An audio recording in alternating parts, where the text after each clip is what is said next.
يا أيها الذين آمنوا أطيعوا الله وأطيعوا الرسول وأولي الأمر منكم فإن تنازعتم في شيء فردوه إلى الله ورسوله إن كنتم تؤمنون بالله واليوم الآخر ذلك خير وأحسن تأويلا. وقال النبي صلى الله عليه وسلم لا تحاسدوا ولا تباغضوا ولا تدابروا وكونوا عباد الله إخوانا. صدق الله العظيم وصدق رسوله النبي الكريم ونحن على ذلك من الشاهدين والشاكرين. سب قابل احترام اسٹیج میں تشریف فرما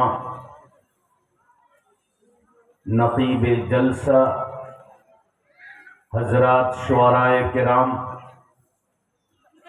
اور جلسہ و مدرسہ ہذا کے ذمہ داران و اراکین حضرات، یہاں مجلس میں تشریف فرما بزرگان دین، عزیز دوستوں اور نوجوان ساتھیوں، تھوڑی ہی دور پر بیٹھنے والی میری ماؤں، بہنوں اور بیٹیوں، میرے بھائیوں، بزرگوں اور دوستوں، پہلی بات تو یہ ہے کہ یہ ہمارے شعراء حضرات اور ہمارے ناظم جلسہ، ان لوگوں کے پاس جو فن ہے اور جو کلا ہے بے شک وہ قابل تعریف ہے۔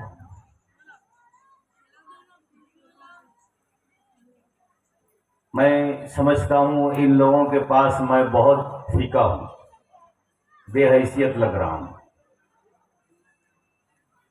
ابھی مغرب کی نماز میں میں یہاں آیا تھا تو یہ جو اسٹیج میں بینر لگا ہوا ہے اس میں زیر صدارت پھر میرا نام لکھا ہوا ہے، میں دل میں سوچ رہا تھا کہ جتنے حضرات یہاں تشریف فرمائے ہیں ان میں سے سب سے زیادہ نکما میں ہی ہوں، سب سے کمزور اور سب سے نکما، سب سے کم علم میں ہی ہوں۔ تو کچھ دل میں ایسا خیال آ رہا تھا، لیکن کیا کیا جائے، وَذَلِكَ فَضْلُ اللَّهِ يُؤْتِيهِ مَن يَشَاءُ۔ پھر ہمارے جو ناظم جلسہ میرے کرم فرما اتنی زیادہ مبالغہ آرائی تعریف کے اندر کر رہے ہیں، مجھ جیسا ناچیز نااہل کو ذرہ کو پہاڑ بنا دے رہے، اتنا اوپر انہوں نے چڑھا دیا ہے، سمجھ میں نہیں آ رہا کہ اتروں گا کیسے۔ تو میرے بھائیوں، بزرگوں اور دوستوں، میں ان شعراء اور خصوصاً میرے چھوٹے بھائی تنویر ذکی کا صمیم قلب سے شکریہ ادا کرتا ہوں، لیکن اتنی بھی تعریف اچھی بات نہیں ہے جس کے وہ قابل نہ ہو،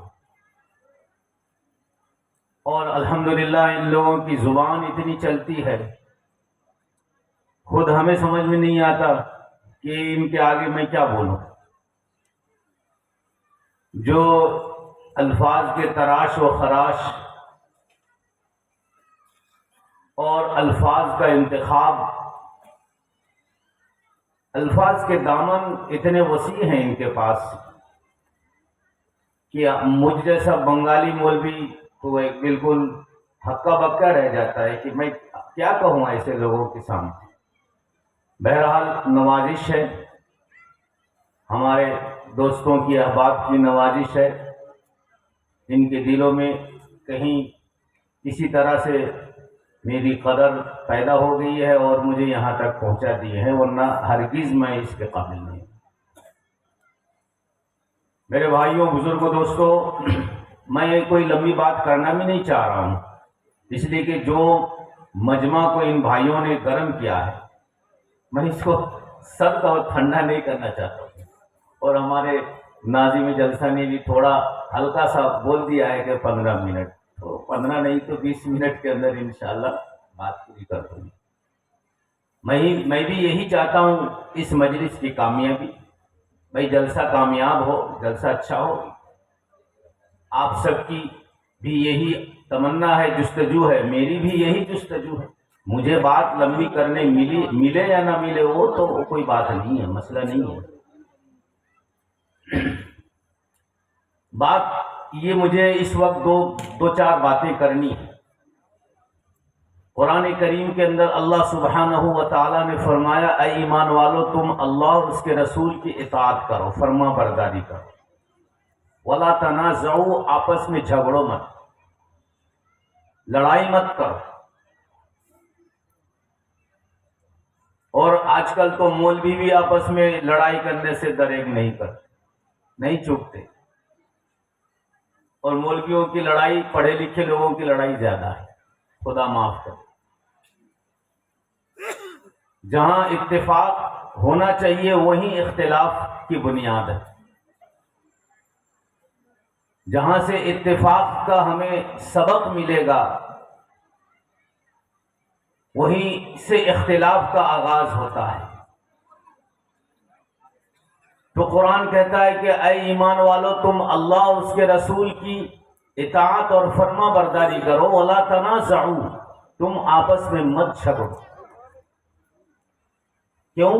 اگر تم آپس میں جھگڑو گے تو تم بکھر جاؤ گے، تم ہلکے ہو جاؤ گے، تمہاری حیثیت ختم ہو جائے گی، اور ہواؤں میں تم بہہ جاؤ گے۔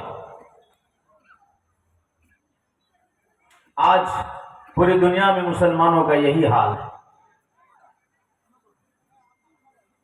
مسلمانوں کی ناکامی کا ایک بڑا سبب، بڑا ریزن وہ مسلمانوں کا اختلاف ہے، آپس کا اختلاف، آپس کی لڑائیاں۔ قرآن کہتا ہے یا ایھا الذین آمنوا اطیعوا اللہ واطیعوا الرسول واولی الامر منکم، تم اللہ اور اس کے رسول کی اطاعت اور فرما برداری کرو۔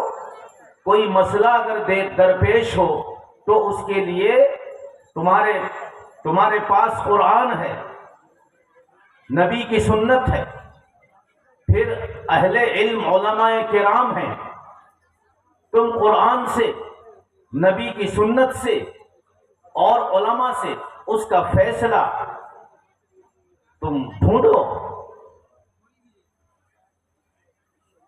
میرے بھائیوں، بزرگوں اور دوستوں،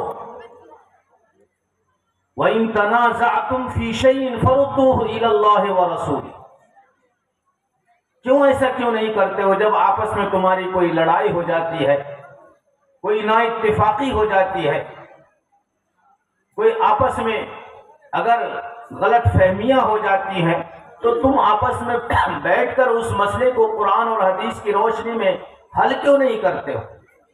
اس کا حل کیوں نہیں ڈھونڈتے ہو قرآن اور حدیث سے؟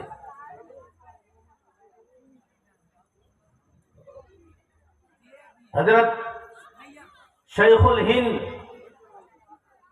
محمود حسن دیوبندی رحمت اللہ علیہ، جو ہندوستان کے مایہ ناز بہت اونچی ہستی تھی، بہت زبردست عالم تھے، اور آزاد ہند کے ایک زبردست وہ محرک تھے۔ ریشمی رومال کی تحریک ان کے ذریعے سے چلی تھی، انگریز بھی ان کی ذہانت، ان کی فطانت پر حیران و پریشان رہتے تھے۔ اس وقت کہ انگریز کی جو حکومت تھی، وہ حکومت بھی حضرت کے دماغ سے، حضرت کی جو ان کی جو ذہانت، ان کی چالاکی، ان کی دانائی، ان کی سیاست کا انداز سے متاثر تھے۔